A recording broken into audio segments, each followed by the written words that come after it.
Saint-Esprit. Tu m'élèveras un autel de terre sur lequel tu offriras des holocaustes et tes sacrifices d'action de grâce, le brebis et le bœuf, partout où je rappellerai mon nom. Je viendrai à toi et je te bénirai. Si tu me lèves un autel de pierre, tu ne le bâtiras point en pierre taillée.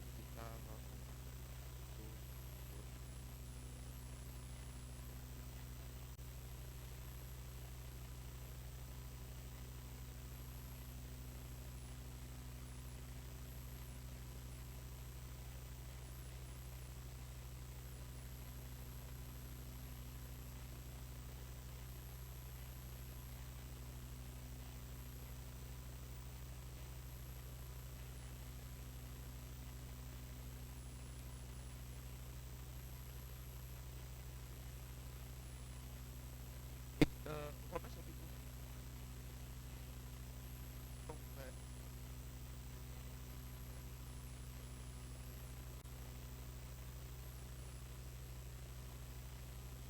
passé, le dimanche passé, on parlait de la mentalité pour le nouveau départ. Et il y a des éléments qu'il faut considérer pour le nouveau départ.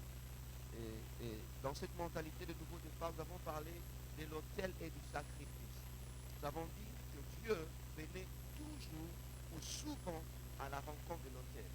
Et comme sacrifice, nous avons d'abord présenté le sacrifice, le premier sacrifice qui est le sacrifice de Christ, ce sacrifice que Jésus a offert pour notre vie. Et les autres sacrifices, nous avons notre louange, la louange que nous devons à Dieu. Et nous avons également la libéralité, les offrandes que nous lui donnons. Et aujourd'hui, comme je l'avais annoncé, nous avons parlé de sacrifice comme offrande. Et aujourd'hui, nous parlerons de sacrifice comme notre personne. Bien-aimé dans le Seigneur, laisse-moi te dire, Dieu attend de nous le sacrifice de notre personne. Et aujourd'hui, si nous parlerons du sacrifice, je parlerai de toi comme sacrifice, je parlerai de moi comme sacrifice.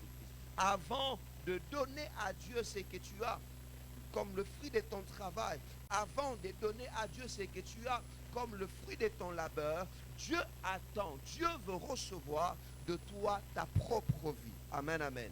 Alléluia. Dis avec moi, je suis un sacrifice. Dis, je suis un sacrifice. Et l'apôtre Paul nous dit ceci. Je vous exhorte donc, frères, à offrir vos corps comme un sacrifice vivant, saint, ce qui sera de votre part un culte raisonnable. C'est-à-dire, alors que Dieu veut nous recevoir de nous un culte, alors que Dieu veut que nous puissions l'adorer, alors que Dieu veut que nous puissions l'élever, les premiers sacrifices que le Seigneur attend de toi, c'est toi-même. C'est toi-même. Avant de lui donner ton offrande, ta dîme, avant de lui donner une parcelle, avant de lui donner une voiture, avant de lui donner tout ce qui te brûle à cœur, avant de faire des choses pour sa maison, ce que Dieu veut, c'est d'abord toi. C'est d'abord toi. Et nous avons parlé de Jésus comme le premier sacrifice. Et même par rapport au Christ, vous le verrez, le Seigneur qui nous a encouragés. La Bible dit, nous avons dit l'autre fois là, que Jésus s'est offert à la croix de Golgotha comme le sacrifice afin d'effacer le péché. Nous avons dit le mercredi que le sacrifice de Jésus à la croix a pratiquement accompli toute la loi, a accompli tous les autres sacrifices qui existaient à l'époque. Et bien aimé dans le Seigneur, sur l'autel de la croix, Christ s'est donné pour le salut de l'humanité. À la croix, Jésus a souffert pour nous délivrer du péché. Et le même Jésus qui a souffert nous dit également, dans Luc chapitre 14, le verset 27, il dit, quiconque ne porte pas sa croix, ne me suit pas, ne peut être mon disciple. C'est-à-dire, celui qui dit que je suis disciple de Jésus doit apprendre à porter sa croix. La croix n'est pas facile. La croix, c'est le signe de l'abandon à Dieu. La croix, c'est le signe de la souffrance. La croix, c'est le signe de l'obéissance. Dieu veut que tu t'offres toi-même d'abord. Dieu veut toi avant ton offrande.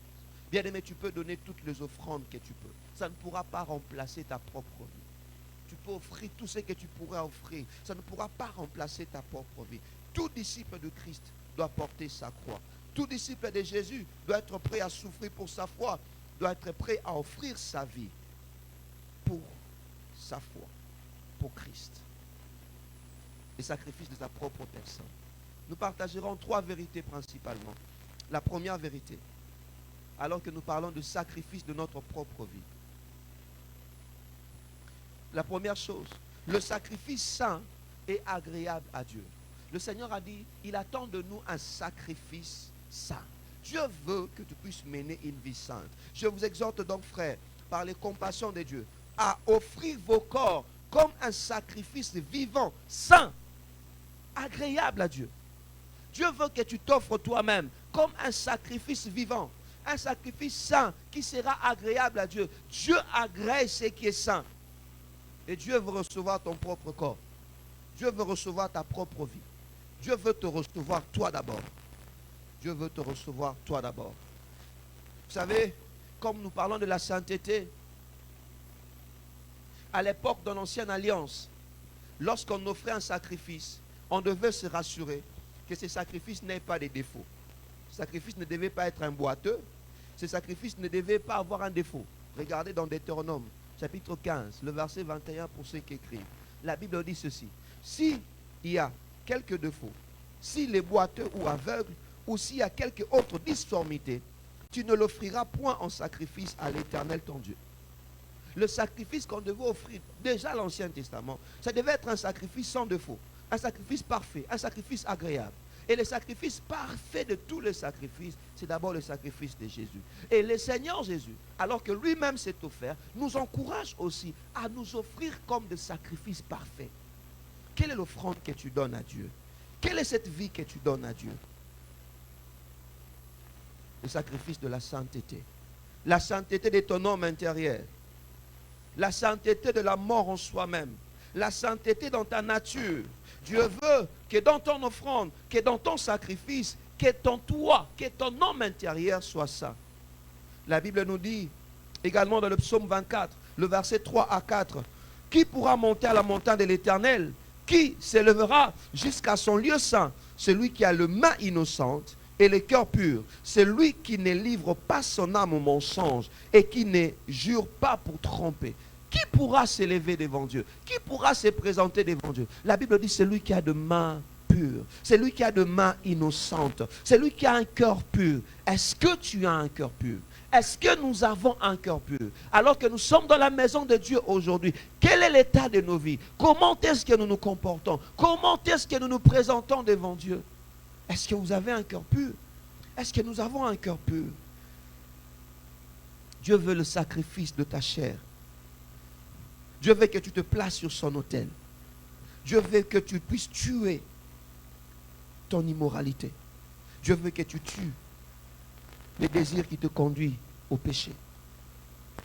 Et le meilleur endroit pour les tuer, c'est sur l'autel de sa présence. C'est sur sa consécration. Dieu veut de toi un sacrifice pur. Dieu veut de toi que tu puisses être saint. Dieu veut de nous, Dieu veut de nous de sacrifices saints, de sacrifices purs pour lui. Deuxième chose, le sacrifice saint crucifie la chair et le vieil homme. Le sacrifice saint que Dieu attend de toi, c'est ce sacrifice qui a crucifié la chair, qui a crucifié les vieils hommes. Bien-aimés dans le Seigneur, nous héritons tous ce qu'on appelle la nature adamique. Amen, amen. Au travers d'Adam, nous avons la nature du péché.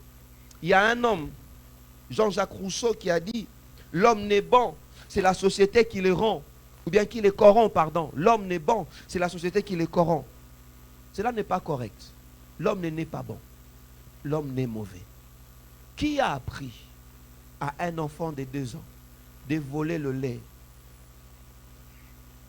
et après avoir volé, d'essuyer sa bouche?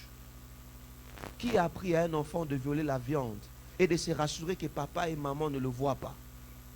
Qui a appris à un petit bébé de mordre sa mère et lorsque la mère va tapoter, le bébé boude, vous lui donnez la tétée, il ne veut plus? Qui lui a appris ça? L'homme n'est mauvais. Il a la nature du péché.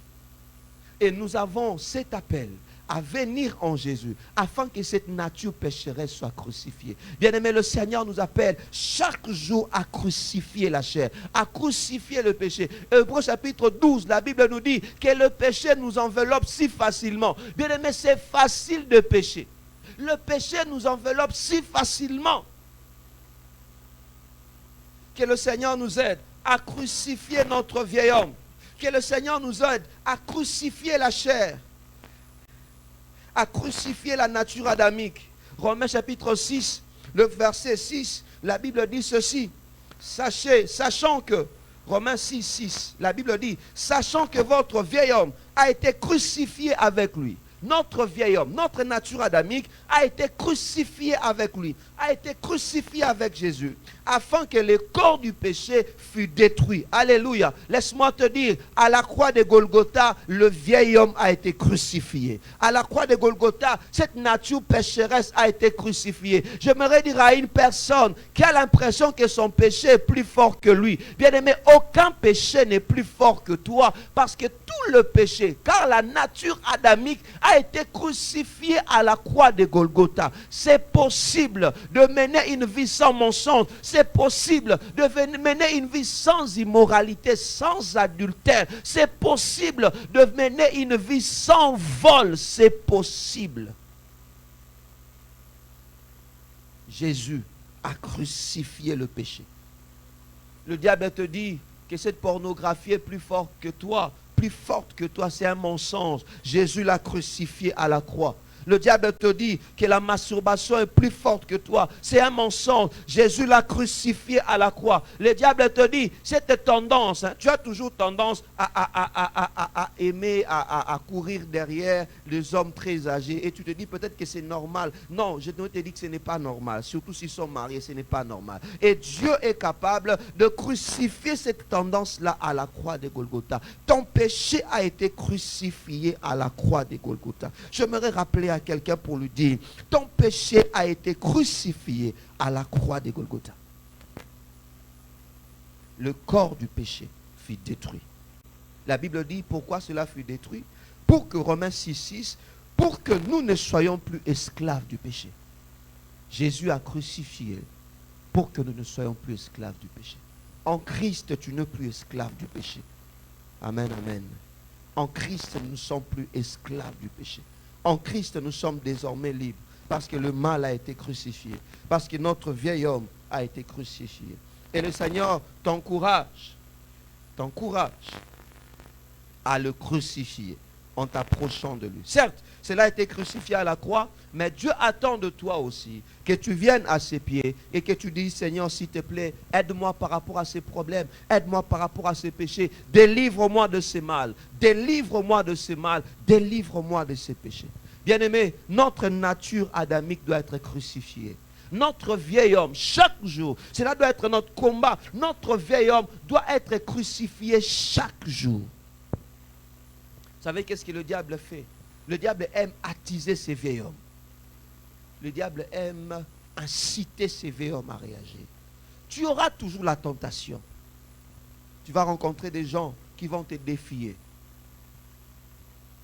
Au travail, à l'université, à l'école. Qui vont te dire, yo posa mobali. Yo posa mwasi. Batanga mibali, batanga peyo. Batanga basi, batanga peyo. Et cela revêt ton orgueil.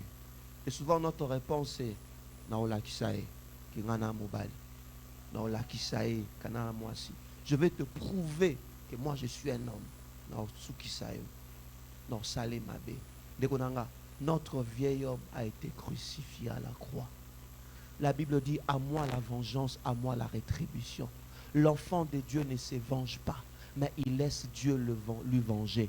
L'enfant de Dieu ne se venge pas, mais il laisse tout entre les mains de Dieu, car Dieu sait mieux te venger que toi-même. Il est important pour toi, il est important pour moi de nous crucifier à la croix. Tu as mal, certes. C'est que les gens disent, peut-être tu as humilié, tu te sens humilié, tu t'es senti humilié par ce que les gens ont fait. Mais le Seigneur nous dit, meurs, meurs, accepte de mourir. Meurs dans ton orgueil. Tu n'as rien à prouver. Bien-aimés, nous n'avons rien à prouver. Le diable veut attiser l'orgueil du vieil homme. Le diable veut attiser ce vieil homme pour qu'il réagisse. Pour qu'il réagisse encore. Mais bien-aimés dans le Seigneur, qui sommes-nous? Nous sommes que de cadavres. Vous savez, si tu veux voir l'homme, qui il est réellement, va à la morgue. Va à la morgue. Va au cimetière. Tu vas voir des gens qui étaient des riches, des gens qui étaient très intelligents, mais qui sont là, dans la poussière. L'homme n'a rien. Pourquoi nous devons nous laisser attiser par l'orgueil? Pourquoi nous devons présenter notre orgueil? Nous ne sommes rien. Osez le ôter. Amen, amen. Alléluia. Ya bisinga na le côté azila no l'accès que na mobali le konanga we le côté vous avez vraiment l'autre toi poussière vraie poussière dès que ndamba longoli ka souffle na yo pa koina na muto logoto e baté ça va non on a déjà pris beaucoup de photos laissez-moi prêcher ça me distrait.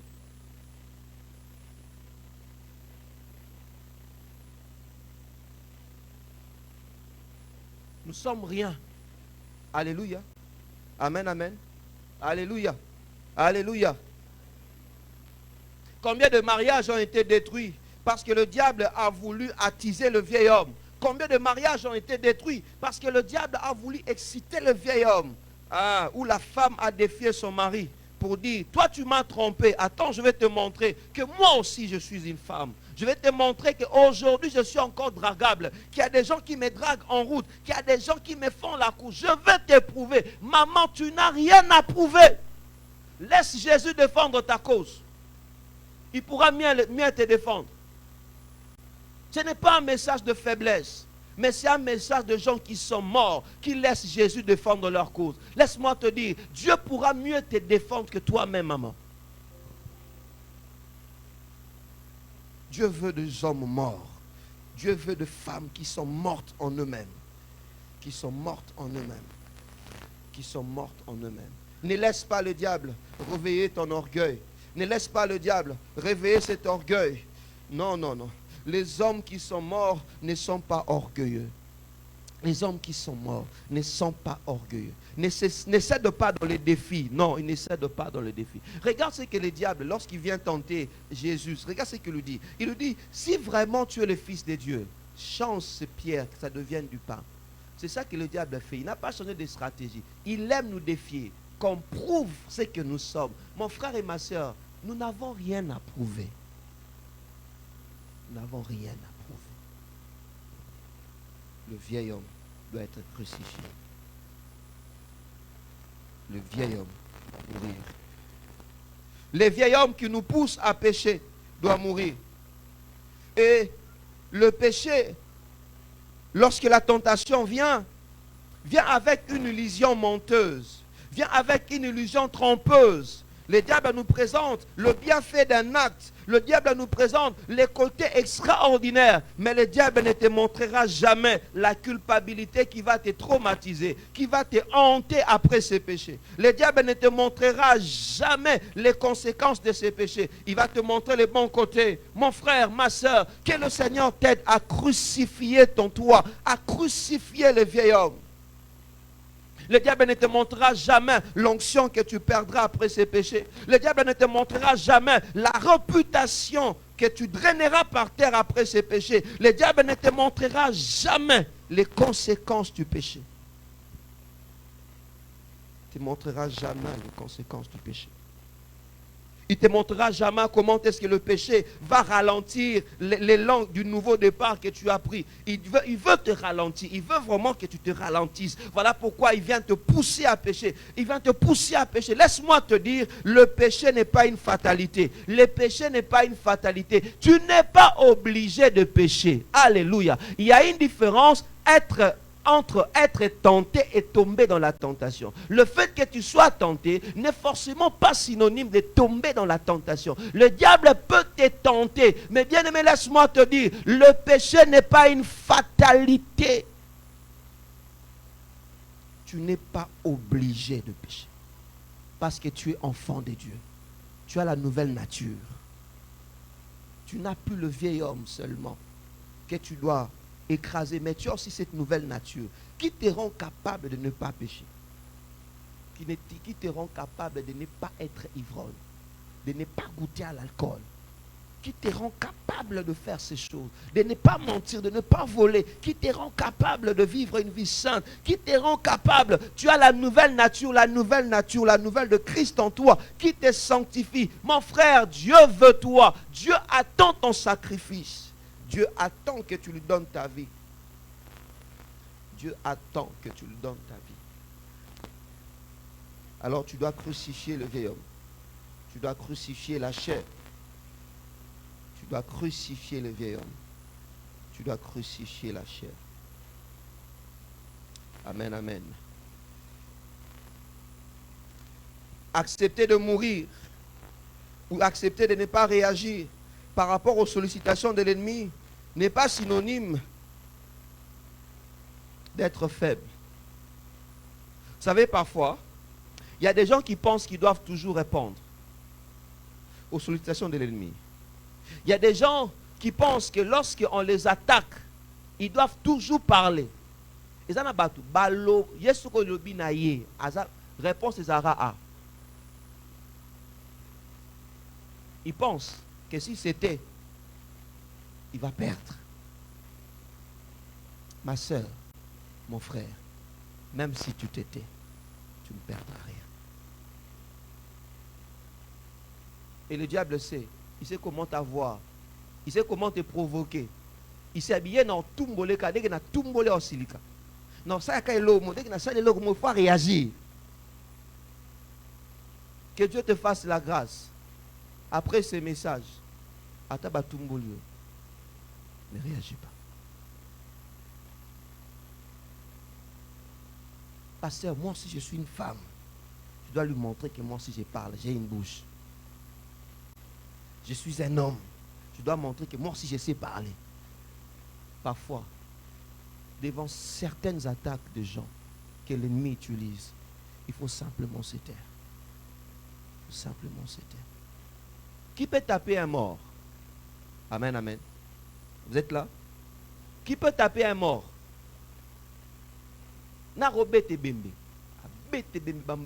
Bon, à l'époque, on punissait les morts. À l'époque, quand quelqu'un se méconduisait, quand il est mort, mais il y a une peine perdue pour l'autre. Un mort est mort. Un mort est mort.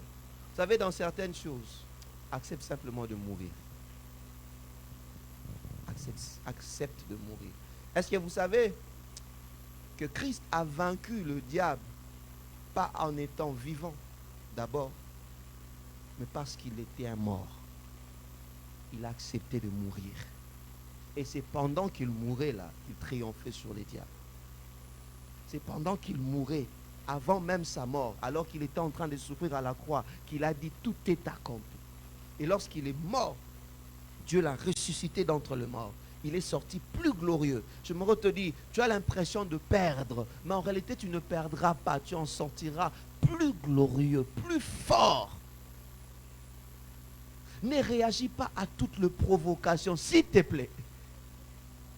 Sur votre avenue là, tu sais qu'il y a des gens, ne réagis pas à toutes les provocations. Tu sais qu'il y a des gens, ne réagis pas à toutes les provocations. Accepte de mourir en toi. En réalité, tu n'es pas mort, mais tu es fort en Jésus. Amen, amen. Tu es un ressuscité en Christ. Tu n'es pas un homme mort, mais tu es celui qui est vivant, qui a compris qu'il ne doit pas céder à toutes les provocations.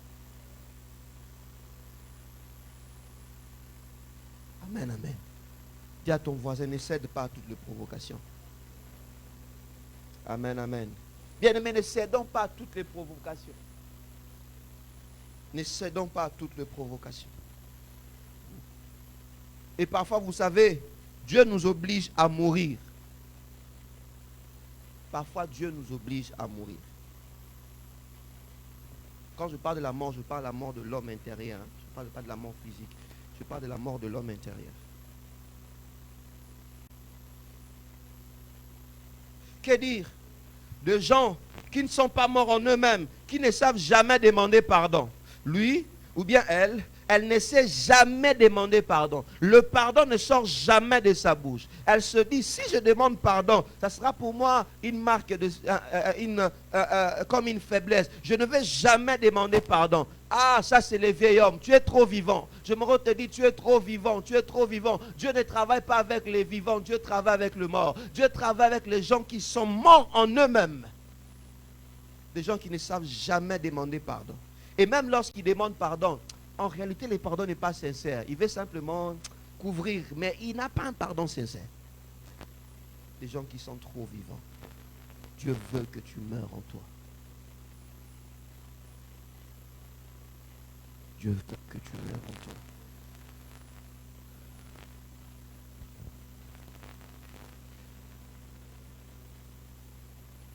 Demander pardon ne t'humilie pas.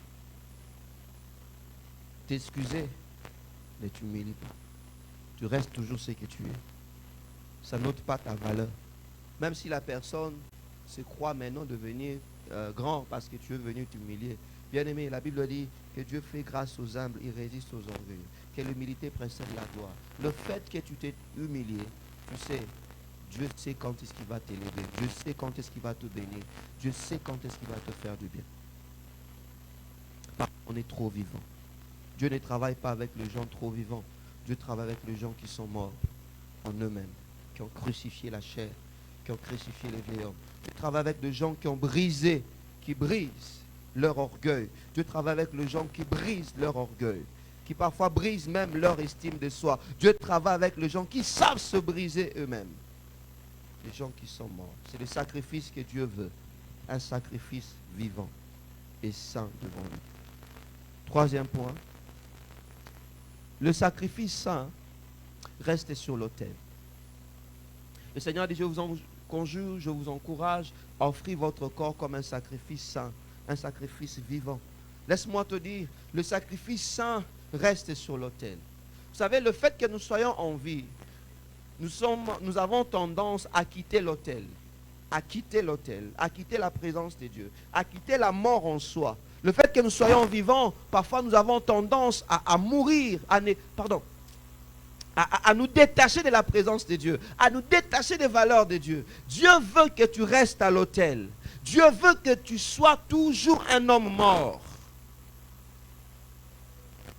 Sacrifice que nous sommes, souvent nous quittons l'autel. Sacrifice que nous sommes, alors que nous offrons nos corps à Dieu, mais il nous arrive souvent de quitter l'autel. Quand je parle de quitter l'autel, je vais faire allusion à quoi? Je fais allusion au fait de rétrograder, au fait de ne plus mourir en soi, parce que Dieu nous appelle chaque jour à crucifier notre vieil homme. Et parfois il nous arrive, on crucifie le vieil homme, et parfois aussi il nous arrive de rétrograder, de reprendre certaines choses qu'on a laissées. Bien-aimé dans le Seigneur, Dieu veut que tu restes sur l'autel. Rester sur l'autel t'aidera à rester constant dans la présence de Dieu, à rester constant dans la marche chrétienne. Rester sur l'autel t'aidera à rester stable avec Dieu. Rester sur l'autel t'aidera à rester pur devant Dieu. Souvent nous avons tendance à quitter l'autel de la consécration. La Bible dit dans Luc chapitre 9, le verset 62, Jésus lui répondit, quiconque met la main à la charrue et regarde en arrière n'est pas propre au royaume de Dieu. Le Seigneur dit, quiconque met la main à la charrue et regarde derrière n'est pas propre au royaume de Dieu. Muto nyonso abandi otambola na Nzambe, abandi evoluer na Nzambe, o azongi sima, Yesu alobi, aza propreté pour na bokonzi nanga. Bien-aimé dans le Seigneur, est-ce que tu es toujours dans la sainteté? Est-ce que tu es toujours dans la consécration? Ou bien tu as déjà rétrogradé? Est-ce que tu continues au tambola na Nzambe ou bien tu déjà sima? Regarde ta vie. Est-ce que tu continues à marcher avec Dieu ou bien tu as l'impression, tu as tendance à revenir à certaines choses que tu as abandonnées longtemps? Bien-aimé dans le Seigneur, s'il te plaît que le Seigneur t'aide à te relever. Toi qui courais bien, qui t'a ralenti aujourd'hui? L'apôtre Paul dit aux Galates, Galates, vous qui courez bien, qui vous a ensorcelé? Mon frère, toi qui étais consacré, concentré aux choses de Dieu, qui t'a ralenti aujourd'hui? Toi qui venais chaque fois la semaine à l'église pour prier, aujourd'hui tu as toujours de raisons. Même s'il n'y a pas de raison valable, tu as toujours de raisons pour ne pas venir. Toi qui avais toujours une heure la nuit pour prier, pour chercher la face de Dieu, aujourd'hui tu as toujours des raisons pour ne pas le faire. Toi qui aimais lire la parole de Dieu, chaque matin tu lisais la Bible. Avant de sortir, même la journée tu pouvais ouvrir ta Bible et la lire encore. Même le soir, la nuit, c'était possible que tu te réveilles pour lire la parole de Dieu. Où est passé ton premier amour aujourd'hui? Es-tu encore sur l'autel ou bien tu as rétrogradé? Toi qui ne supportais pas le péché, aujourd'hui tu deviens tolérant. Aujourd'hui tu commences à justifier même ceux-là qui vivent dans le péché. Fais attention à ta vie. Je devrais dire à quelqu'un, fais attention à ta consécration. Voilà pourquoi nous devons rester sur l'autel. Mourir et mourir en nous-mêmes. Le diable va nous encourager à pécher, mais que le Seigneur t'aide à rester un homme mort. Quand je parle d'un homme mort, ton intérieur doit rester quelqu'un qui est mort. Je ne veux pas être vivant devant le péché. Je vais être un homme mort. La tentation viendra. L'impudicité, le diable va te proposer. Ma soeur, des papas, de vieux papas avec beaucoup d'argent vont venir. Toi qui es là, tu as totalisé 30 ans, il n'y a pas de mariage. Souvent, ces gens de personnes nous disent, pasteur, je ne comprends pas, tous ceux-là qui me font de la cour, ce sont soit des divorcés. Bon, ce sont la plupart des cas, des hommes mariés, qui ont beaucoup d'enfants. Je ne sais pas, qu'est-ce que je dois faire? Le diable sait bien préparer la tentation. Et il sait que l'âge a avancé. Au moins, nous a tellement quitté que destiné nous a destiné à Pina réservé. Ton avenir est tellement parfait. Pourquoi tu veux devenir deuxième femme de quelqu'un? Et le monde où nous sommes, les choses sont encore plus compliquées. Tu verras quelqu'un qui était dans un mariage, qui divorce et qui devient deuxième femme de quelqu'un. Ça, c'est une absurdité comme pas possible. Mutazaï na libala, à Kati, à communiquer en mutu. Wana pena, mayele, ozana mayele, belé. Frères et sœurs, est-ce que nous sommes encore sur l'autel de Dieu? Ou bien nous avons déjà quitté l'autel? Ou bien le péché a repris la force dans nos vies? Écoutez ce que l'apôtre Paul dit dans 2 Pierre, chapitre 2, versets 20 à 22. 2 Pierre, chapitre 2, versets 20 à 22. L'apôtre Pierre dit ceci. 2 Pierre 2, 20 à 22, la Bible dit, en effet, si après s'être retiré des souillures du monde, quelqu'un est là? Vous êtes là, n'est-ce pas? Alléluia, nous sommes là. En effet, si après s'être retiré des souillures du monde, l'apôtre Pierre présente ce que le monde nous propose comme une souillure. Il dit, si après s'être retiré des souillures du monde, par la connaissance du Seigneur et Sauveur Jésus, s'ils s'y engagent de nouveau et sont vaincus, leur dernière condition est pire que la première. Si après avoir connu Jésus, mon frère, ma soeur, si après avoir pris la décision de marcher avec Christ et que tu te décides de rétrograder, de retourner en arrière, la Bible dit que ta condition, la première condition là, sera même mieux que la prochaine condition que tu auras. C'est-à-dire la vie que tu menais avant dans le péché est à coup de raisonnable que Makambo ça la sous après. C'est-à-dire, lorsque tu rétrogrades, ton état risque de devenir pire. Voilà pourquoi dans nos églises, on a des gens qui viennent prier, mais qui font des choses pires même que le païen. Reste sur l'autel. S'il te plaît, reste sur l'autel. Il dit, leur condition est pire que la première. Le verset 21, il ajoute pour dire, car mieux valait pour eux n'avoir pas connu la voie de la justice que de se détourner après l'avoir connu du saint commandement qui leur avait été donné. Le verset 22, écoute ce que la Bible dit. Le verset 22, il leur est arrivé ce que dit un proverbe, le chien est retourné à ce qu'il a vomi et la truie lavée s'est vautrée dans le bourbier. Le Seigneur compare à un chrétien rétrograde à un chien qui retourne, qui remange ce qu'il a vomi. Est-ce que tu peux manger ce que tu as vomi? Non.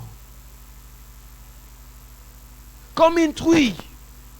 Ceux qui ont de fermes, bien ceux qui avaient de fermes, ceux qui ont une expérience avec de fermes savent. Vous savez, avec la truie ou bien le porc, souvent avant de laver le porc, on se rassure d'abord d'enlever toute la saleté qu'il y a.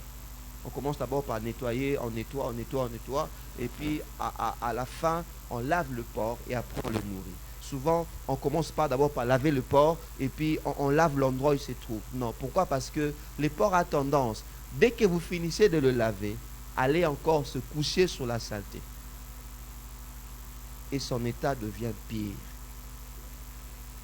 Bien-aimés dans le Seigneur, il y a des choses que nous avons abandonnées.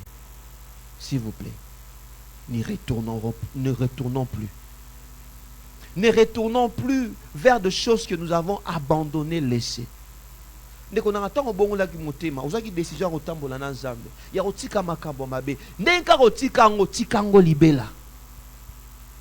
pourquoi tu les as laissées? Si ces choses étaient bonnes pour toi, pourquoi tu les as tous abandonnées? Si ces choses étaient bonnes pour toi, tu les as laissées parce que ces choses étaient des choses mauvaises. Maintenant, pourquoi tu veux revenir aux choses que tu as laissées, aux choses que tu as abandonnées? Sacrifice, reste sur l'autel de la consécration. Sacrifice que nous sommes, restons sur l'autel de la consécration. Le Seigneur veut qu'on reste sur l'autel de la consécration, qu'on lui consacre nos vies, qu'on prenne la décision et qu'une décision ferme de marcher dans sa crainte. Dieu veut que tu marches encore dans sa crainte. Tu as été consacré, tu as été mis à part. Dieu t'a mis à part. Tu ne dois pas marcher au rythme du monde, mais tu dois marcher contre le rythme du monde. Tu es un sacrifice saint.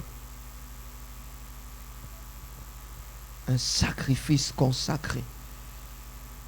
Alors que tu as abandonné, s'il te plaît, ne retourne plus à ce que tu as abandonné.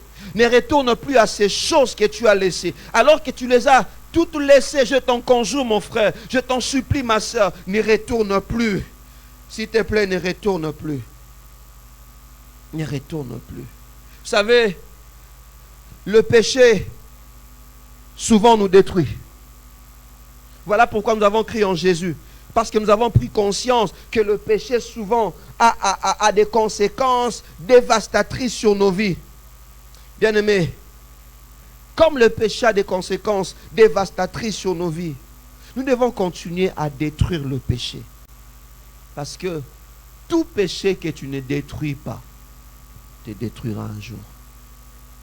Mon frère, tout péché que tu ne détruis pas te détruira un jour. Souvent on compare le péché à l'œuf d'un serpent ou bien au petit d'un lion, à un lionceau. Lorsqu'il est encore petit, tu peux jouer avec lui. L'œuf d'un serpent ne représente aucun danger pour toi, mais le serpent va grandir. L'œuf va éclore, va s'ouvrir. Le serpent va grandir. Il va encore grandir. Tu te diras, bon, ce n'est pas un danger pour moi. Mais un jour, ce même serpent risque d'être mort, de te détruire. C'est ça le péché. Ce lionceau va grandir. Il deviendra un lion un jour. Il va te détruire. C'est ce qui fait qu'aujourd'hui, vous verrez des hommes de Dieu qui sont objets de scandales.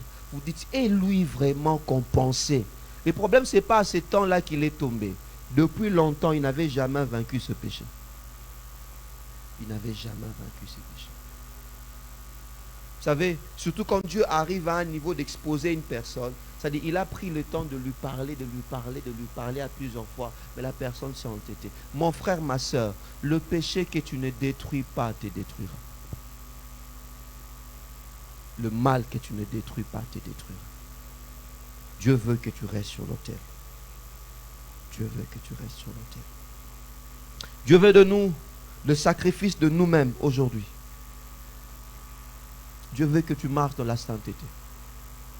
Il dit, je vous en conjure, frères, offrez vos corps comme un sacrifice saint. Le Seigneur veut de toi un sacrifice saint. Un sacrifice saint, c'est ce sacrifice qui est agréable à Dieu. Un sacrifice saint, c'est ce sacrifice qui a tué la chair. Ne regarde pas ce que tu perdras. La Bible dit à quoi servira un homme de gagner tout ce que le monde propose s'il perd sa propre vie. Ne regarde jamais ce que tu perds en Jésus. Tu sais, en Christ, on ne perd jamais. Quand on a l'impression de perdre quelque chose, par contre, on gagne quand on perd. Le sacrifice de soi-même. Que le Dieu t'aide, que Dieu nous aide à crucifier notre vieil homme. Crucifier cette nature qui nous pousse à vivre dans l'immoralité, à vivre dans l'orgueil. Ne pas répondre à toutes les attaques de l'ennemi. Parfois garder silence, laisser passer. Que Dieu nous aide surtout à rester sur l'autel en tant que sacrifice, à ne pas rétrograder. Que Dieu nous aide à ne pas rétrograder. Que Dieu bénisse sa parole. Nous allons nous limiter par là.